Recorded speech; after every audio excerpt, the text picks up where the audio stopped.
Comme approchait le temps que Dieu avait solennellement promis à Abraham, le peuple devint fécond et se multiplia en Égypte, jusqu'à l'arrivée au pouvoir en Égypte d'un autre roi qui n'avait pas connu Joseph.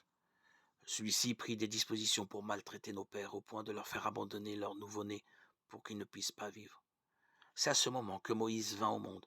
Il était beau sous le regard de Dieu, élevé pendant 3 mois dans la maison de son père.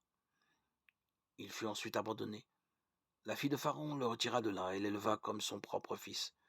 Moïse fut instruit de toute la sagesse des Égyptiens. Il était puissant par ses paroles et ses actes. Comme il arrivait à l'âge de 40 ans, l'idée lui vint d'aller voir ses frères, les fils d'Israël. Voyant qu'on faisait du mal à l'un d'eux, il prit sa défense et frappa l'Égyptien pour venger l'opprimé. Il pensait que ses frères comprendraient que par lui, Dieu leur apportait le salut. Mais eux ne comprirent pas. Le lendemain, il se fit voir à eux pendant qu'ils se battaient, et il essayait de rétablir la paix entre eux en leur disant « Mes amis, vous êtes frères, pourquoi vous faire du mal les uns aux autres ?» Mais celui qui faisait du mal à son compagnon le repoussa en disant « Qui t'a institué chef et juge sur nous? Veux-tu me tuer comme tu as tué hier l'Égyptien ?» À ces mots, Moïse s'enfuit et vint séjourner dans le pays de Madian, où il eut 2 fils. Au bout de 40 ans au désert du mont Sinaï, un ange lui apparut dans la flamme d'un buisson en feu.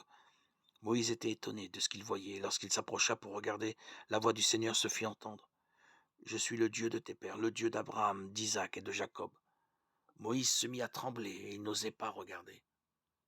Le Seigneur lui dit, retire tes sandales, car le lieu où tu te tiens est une terre sainte. J'ai vu, oui, j'ai vu la misère de mon peuple, qui est en Égypte. J'ai entendu leurs gémissements et je suis descendu pour les délivrer. Et maintenant, va, je veux t'envoyer en Égypte.